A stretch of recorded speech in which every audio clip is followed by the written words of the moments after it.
Hey guys, it's the Whale coming at you with my Sky Striker deck for the month of March 2024. So, just a few things I want to point out before we get started into the deck profile. If you guys just care about the deck image, there's always going to be a deck image down below in the description. I'm also going to be including a guide in the description that is incredibly helpful for Sky Striker players, not only old but new. And it has helped me incredibly by GGYGO. He's the Sky Striker God on YouTube. So I recommend looking at that, and it really did help me kind of process the decision making it takes to play this deck because it is very technical. So let's get right into that. I apologize for the intro. 3 Ray. Ray is your main pilot in the main deck. Essentially, she does everything that you want. It's a quick effect tag out into the extra deck, and then if one of your extra deck Sky Striker monsters leave the field, you can bring it back from the graveyard. So this card just is, yeah, I don't want to say Ray is bae, but yeah, she's up there. The one Rose. So I'm trying to get them all in gold rare. I love this rarity. Gold rare is my favorite rarity, by the way, just a side note. Anyway, Sky Striker Rose, she's not as good as Ray, but she's still another starter, you know, another name, essentially. She also has a pretty nifty effect in the graveyard that if your opponent's monster in the extra monster zone leaves by your card effect, you can special summon her out and then also negate a face-up monster non-targeting. So it was kind of like your way out of Dragoons back in the day, back when that card was really popular. It's a pretty good card. Oh yeah, when you normal special summon a striker ace monster, you can special summon her from the hand.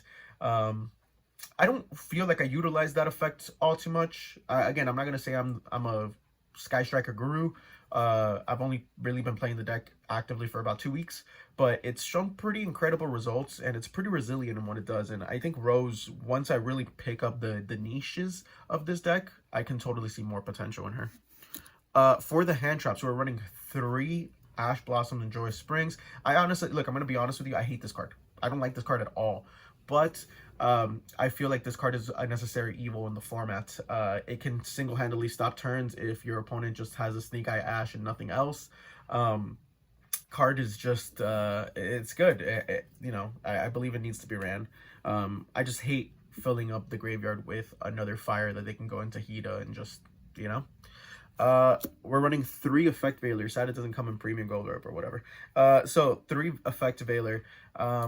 I think Veiler, I think Effect Negation right now is fantastic, and it's my hand trap of choice because I feel like it's so versatile in every single matchup, more than Nibiru, more than Droll, you know.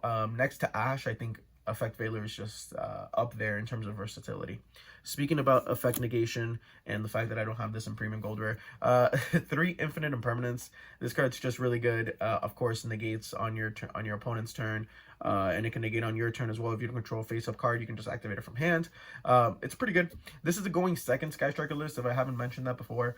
But I am only running 9 hand traps. I feel like that's pretty much all that you need. Well, that's what I can fit into the deck. There's obviously some Sky Striker lists that I've seen that play 15 or 12, but I just feel like the Sky Striker has so much utility cards that I don't want to cut down on any single one of them.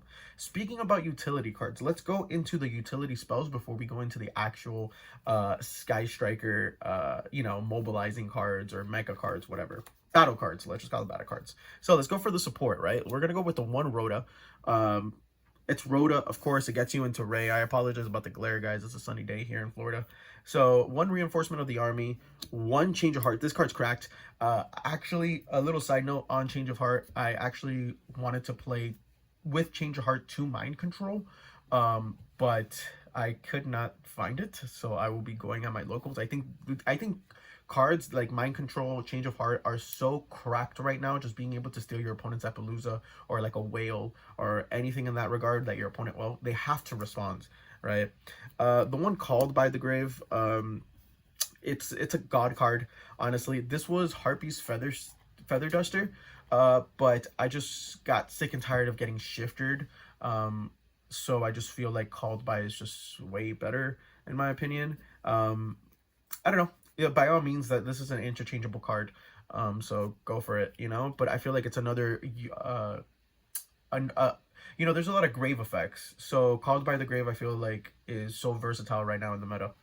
Again, for the other support cards, we're running the 3 Forbidden Droplet. I think that this is a mainstay in Striker. I see some people put it in the side, and then I look at their deck profiles and they're like, no, like Forbidden Droplet put in work. Well, yeah, of course, Forbidden Droplet is just so good. Being able to essentially activate something like Reinforcement of the Army, your opponent chains a negate, and then you can chain Forbidden Droplet, sending the reinforcement on the army that's already on your field or any other card, and you're just plussing.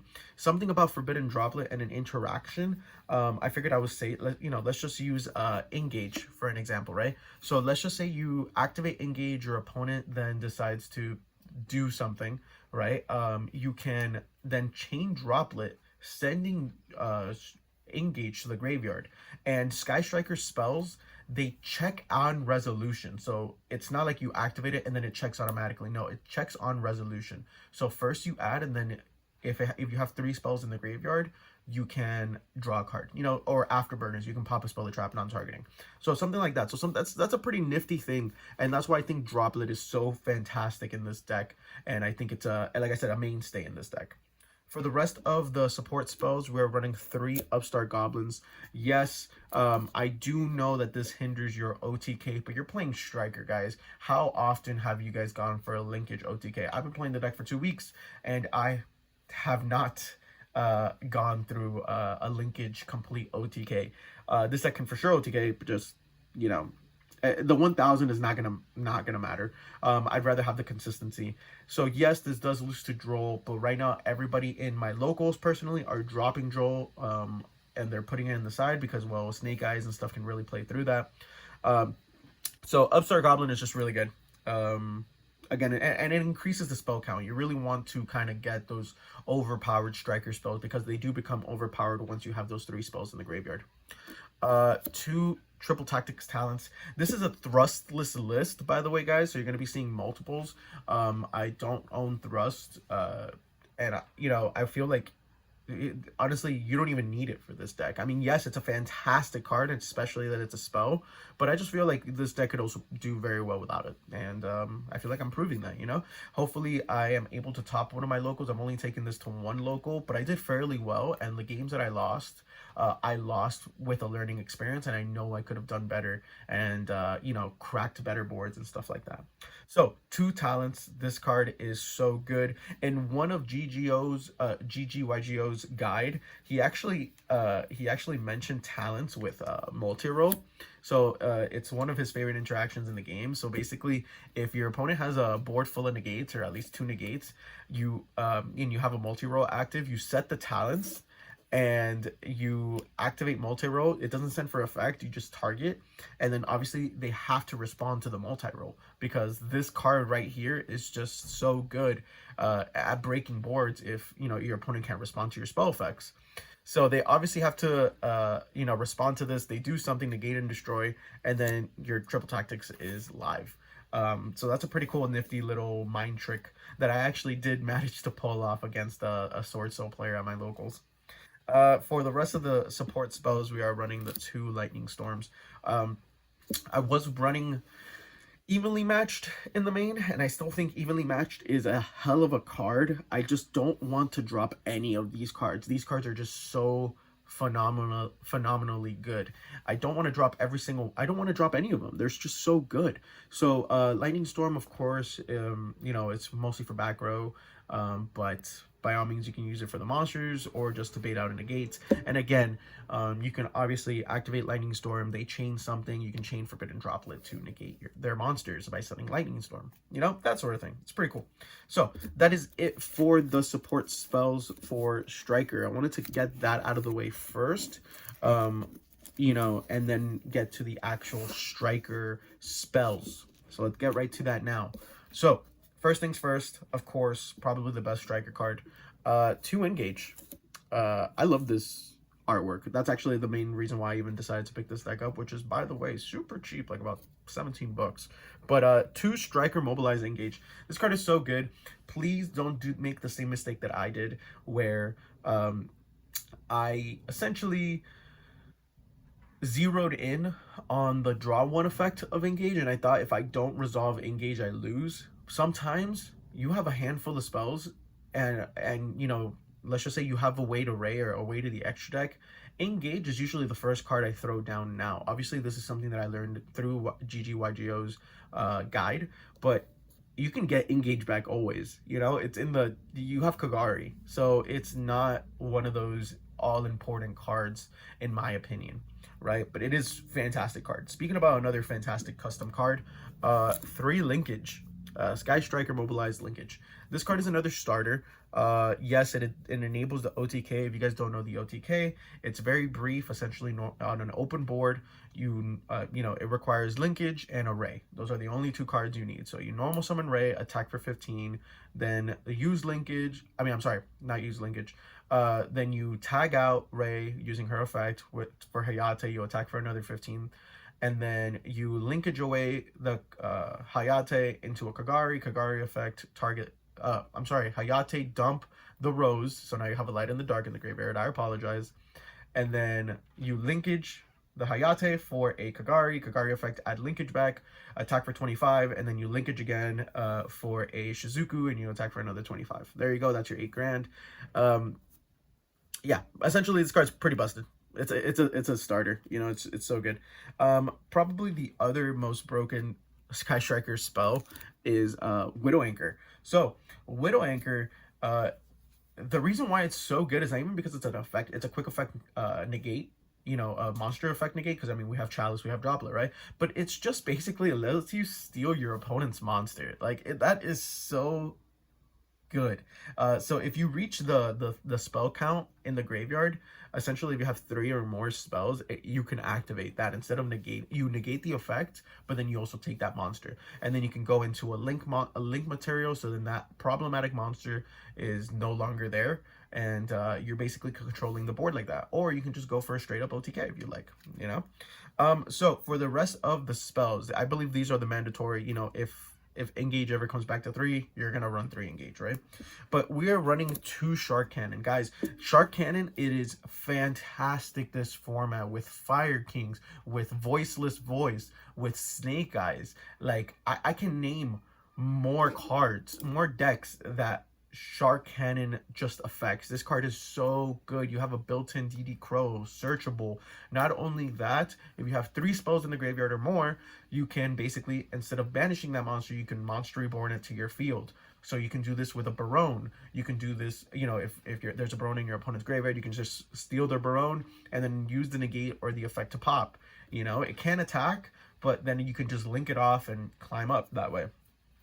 For the 1-ofs, we are running the 1 Afterburners.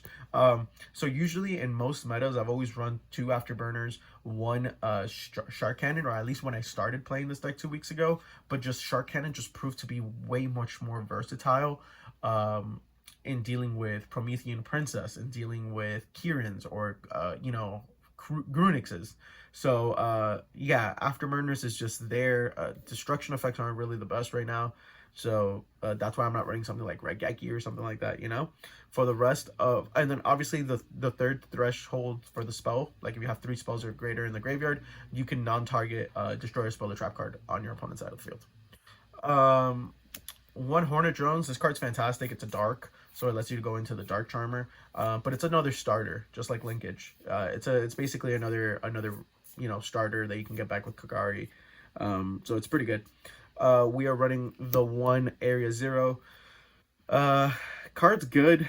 Really not much to say about Area Zero. It does what it does. You can chain Ray's effect. You know, you can use its effect, target Ray's effect, chain to link summon, because the actual effect is just a target, and then on resolution you send. So that part doesn't need to be completed. You just have to target. And then the 1 multi-roll, same thing with Area Zero. You could just target it. And then you can, like with Ray, you can multi-roll and then target your Ray and then Ray effect to link off. And multi-roll will still resolve, so your opponent can't, you know, go and respond to your spells. So multi-roll at 1, I think it's really good. Especially in a going second type of list, because I can just search it whenever the heck I want. Going first, obviously maybe 2 is pretty good, but I just find that 1 is more than enough. It's 100% searchable. I don't need anything more or anything less in that regard. So that is it for the deck. It's a 40 card flat main deck. So yeah, let's go into the extra deck. First of all, of course, you have to get the striker ace token. I mean, if you're playing this deck, you have to kind of, you know, play the part, I guess. So we're playing 3 Kagari. Of course, I mean, this lets you reuse all your stuff from the graveyard back. So yeah, 3 of them. 3 Shizuku cards. Good. It lets you search out any striker spell at the end phase. That's kind of the only annoying part, but it's still such a great, such a great card. So if you guys don't know about the Shizuku Shuffle, that's what it's called, with multi-roll. So let me search for the multi-roll. So if you have multi-roll on the field, multi-roll's effect states that you can reset Sky Striker spells from the graveyard, but banish them when they leave the field, up to the number of striker spells that you activated this turn. So if you activated 3, you can reset 3 striker spells from your graveyard, but banish them when they leave the field. So multi-roll, if you have excuse if you hear that, by the way, guys, in the background. So you activate multi-roll Shizuku during the end phase, right? Shizuku effect lets you add Widow Anchor or quick play, right? So Widow Anchor is in your hand. You go and you activate Widow Anchor, targeting an opponent's monster. Widow Anchor gets sent to the graveyard. Since it's still end phase, multi-roll effect activates, where you can reset any striker spell up to the number of striker spells that you activated. So you can reset that same Widow Anchor that you just activated during that end phase. So that's one way of kind of getting more disruption on your board. So that's why I think multi-roll is just such a fantastic card. I just don't like it at 3. I'm sorry, at 2. So for the rest of the Sky Strikers, we're running 3 Hayate. I am running 3 Hayate because, well, I think the card's really, really good, and you go through Hayate fairly quickly. She's usually the first link that you go into to kind of dump whatever you need into the graveyard, and then you can add a Kagari. And then you can go into Kagari and then add whatever you dumped off of Hayate back. So I don't know. I think that 3 Hayate is for sure a namesake staple. Keep in mind, my extra deck is a fairly budget. This is kind of like a budget deck. So I don't expect something like SP Little Knight or Access Code. This is like my for fun deck, you know. 2 Zeeks. Zeke is really good just because it requires 2 monsters, including a striker monster. So I can just steal an annoying monster from my opponent with Widow Anchor or Change of Heart, and then just link them off into Zeke and then banish another card. So that's always pretty good. I'm running the 1 Azalea. I mean, why not? It's pretty good. It's a pretty good card. It's like, it just requires 2 lights or 2 darks, 2 light and or dark monsters. So yeah, the 1 Dark Charmer is really good to steal your opponent's SP Little Knights or any sort of scenario. Not only that, also on destruction, this lets you get Ray from your deck to your hand, so that's pretty good. The 1 Avramax with I guess I skipped it. The 1 Avramax with the 1 IP Masquerena. So IP Masquerena, as you can tell, I'm kind of low-key proxying it, so I'm adding a Kaina. My friend let me borrow for the locals. IP Masquerena is pretty good, just requires 2 non-link monsters. If you have an SP Little Knight, for sure you can include that in there. That's also really good. I don't have Access Code Talker. I'm waiting until the reprints. There's no point because it's about to be reprinted in like maybe 2 months. So I'm actually running Crusadia Avramax, and it is shaping up to be really, really good. It just requires 2 monsters special summon from the extra deck, which is fairly simple because you have your own striker ace monsters from the extra deck, as well as you can steal your opponent's extra deck monsters with Widow Anchor, and then boom, you can go into IP Masquerena, or if you know, whatever the case may be, or a dark, and then you can go into Crusadia Avramax. And now this card cannot be destroyed by card effects or by battle, and that is the bane of every Fire King deck. So yes, that is it for the extra deck. For the side deck, let's go into it. So for the side deck, I am running the rest of the hand traps, 3 draw and 3 ghost spells. Just trying to have as much versatility. This is more graveyard hate, you know, as well as these usually get set in for the Labyrinth matchup. And then draw and lock boards are just kind of there because even though people started to drop them, I mean, it's still a pretty good card in certain matchups. Like, let's just say, like, against the Flu matchup, if they don't open up Shifter or something like that, I think draw is really, really good. So for the spells, we're running the 3 Cosmic Cycle and the 1 Heartbeast Feather Duster. This is pretty good. Back row hate is pretty strong right now. I am running 2 Soul Release. Again, just as much graveyard hate as possible. And for the last of the side deck cards, I am running 3 evenly matched. Like I said, this is a going second type of list. The only reason I didn't main evenly matched, even though I was previously, was because I realized that my battle phased Hayate is too much of an important setup. So I just could not commit myself to really maining evenly matched, no matter how much I wanted to. So that is it for the deck profile, guys. Hopefully you guys enjoyed. Like I said, I'm no striker guru. I'm no veteran striker player. This is just what I've been playing with, and I've been seeing fairly decent success. The deck's really fun and very technical. So that's something I just really like about my Yu-Gi-Oh deck. So let me know what you guys think in the comment section down below. And this is Puzzle Whale. Catch you guys later.